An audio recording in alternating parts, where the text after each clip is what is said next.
The realtor smirked coldly and sneered. "We only rent to certain clients," he said, not even bothering to hide his contempt.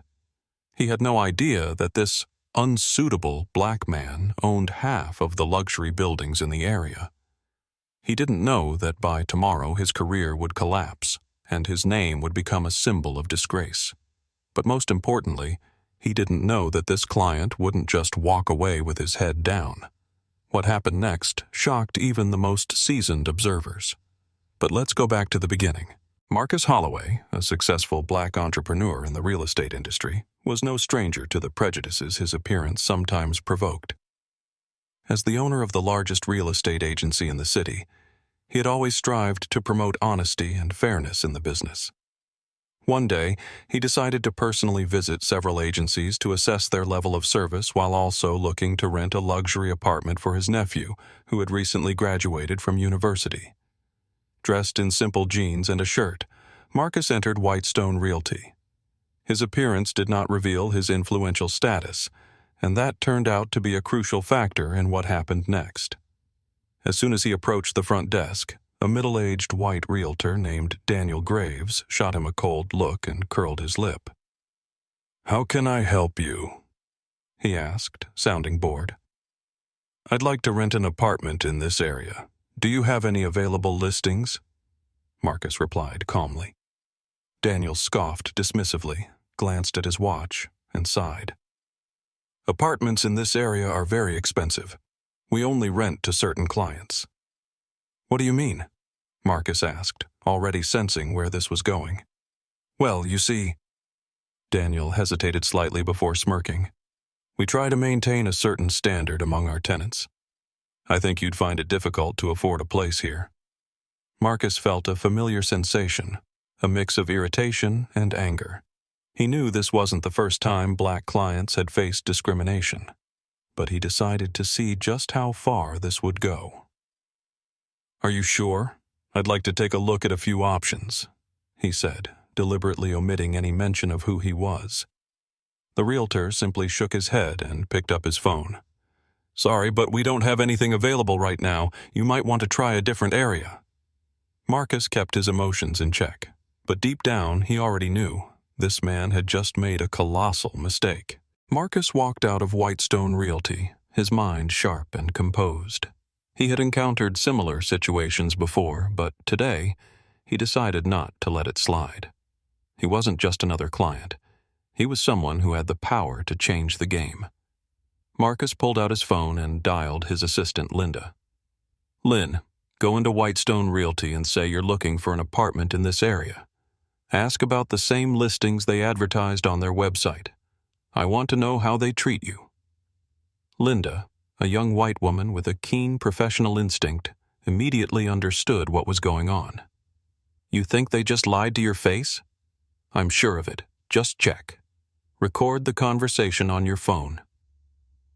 20 minutes later, Linda called back, her voice filled with outrage. "This is insane, Marcus! They offered me 3 stunning apartments, and one of them is the exact same one you asked about. They even promised me a discount if I signed the lease right away." Marcus listened silently, his suspicions confirmed. This wasn't just bias. This was blatant racial discrimination. "Do you have the recording?" "Yes. I started the voice recorder the moment he lied to me about the listings being unavailable." Marcus smirked. Now he didn't just have suspicions. He had solid proof. But he decided to take it even further. Gathering evidence. The next day, he sent out a group of his employees, black men and women, as well as a few white clients, with the same request. Inquire about luxury apartment rentals at the same agency. The results were shocking yet, unfortunately, predictable. All white clients were offered the best apartments, often with personalized discounts. All black clients received the same response. "Sorry, we don't have any available listings right now," or "Those apartments have already been rented out." One black woman even recorded a moment when, just 10 minutes after she was rejected, a white man walked in and was immediately approved for the exact same apartment she had been told was unavailable. The data was indisputable. Marcus reached out to a team of attorneys specializing in discrimination cases and handed over all the evidence. These guys aren't just racist, they're breaking the law. We're filing a complaint with the State Housing Commission, but that was just the beginning. Marcus decided to take the case public. He contacted reporters from a local news station and pitched them an exclusive story. Would you be interested in exposing a real estate agency that systematically refuses black clients? The news editor jumped at the opportunity. If you have proof, we're ready to run the report. Marcus smiled. Not just proof, I'm about to teach them a lesson. He asked the network to set up hidden cameras for his next visit to the agency. This time, he wouldn't be walking in as an ordinary client.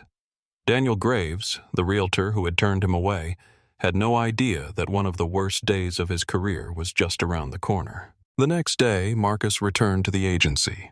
This time, he arrived in an expensive suit, accompanied by his attorney and a news channel cameraman preparing a report on racial discrimination in real estate. As he walked in, Daniel Graves saw him again and frowned. "Did you forget something?" he asked irritably. Marcus smiled. "Yes, my real estate business." He placed a stack of documents on the counter, papers proving that he was the owner of a network of real estate agencies, including several competitors of Whitestone Realty. Daniel turned pale. You're joking?" "Not at all," Marcus replied. "Yesterday, you refused to rent to me. Today I'm here to inform you that your agency is about to undergo a full investigation for racial discrimination." Daniel started to stammer. I didn't mean... It was a misunderstanding." At that moment, the cameraman switched on his camera. "Are you saying you didn't refuse to rent to me yesterday just because I'm black?" Marcus asked loudly, making sure all the agency employees could hear. Daniel swallowed nervously. Other staff members began whispering among themselves. "It's not what you think." "Then how do you explain that my white assistant was offered 3 different listings?" Marcus asked, holding up the video recording from the previous day. The realtor completely lost his composure. "Listen, this must be some kind of mistake." But it was already too late. The next morning, Marcus Holloway returned to Whitestone Realty. But this time, everything was different. He was no longer just a rejected client. He was a man about to change the course of events. And he wasn't alone. With him were a lawyer, ready to file official complaints against the agency for violating housing discrimination laws, a cameraman and a reporter from one of the city's largest news channels covering a story on racism in real estate, several other black clients who had also been denied rentals, prepared to share their experiences, his white assistant, Linda, who had received completely different treatment the day before and was now ready to confirm it on camera. As Marcus stepped into the agency, Daniel Graves, the realtor who had blatantly refused to rent to him the day before, didn't recognize him at first. But when he saw the camera crew and the group of people behind Marcus, his face twisted in panic. He turned pale, his lips trembling slightly. "Good morning, Mr. Graves," Marcus said coldly. "Do you remember me?" You were here yesterday," the realtor mumbled, nervously glancing around. "Yes, and I was told you had no available apartments for rent, correct?" "Well, you see, we have strict criteria. We carefully select our tenants," Daniel stammered. Marcus smirked. "Carefully select? So my money isn't good enough for you? But my assistant's money is?" He nodded toward Linda, who lifted her phone and played the audio recording of yesterday's conversation. "You told him there were no apartments," Linda said, looking the realtor straight in the eyes. "But just 20 minutes later, you offered me 3 luxury listings and even promised me a discount." A heavy silence fell over the agency. Other clients and office staff turned to listen. Daniel swallowed hard, his face turning even whiter. "Listen, this is some kind of misunderstanding." But Marcus wasn't done. He turned to the reporter who was holding a microphone. "This is what happens to black clients in this country. We are lied to, treated as second-class citizens, and excluded from equal opportunities. Today, it happened to me. But how many people face this every day?" Daniel tried to speak, but Marcus raised a hand, silencing him. "You wanted me to walk away with my head down, but I am not just a client." He pulled out a folder of documents and slammed them onto the counter in front of the Realtor. "I am the owner of a real estate agency network. I own half of the luxury buildings in this district. And guess what? I just bought the building your office is in." Silence.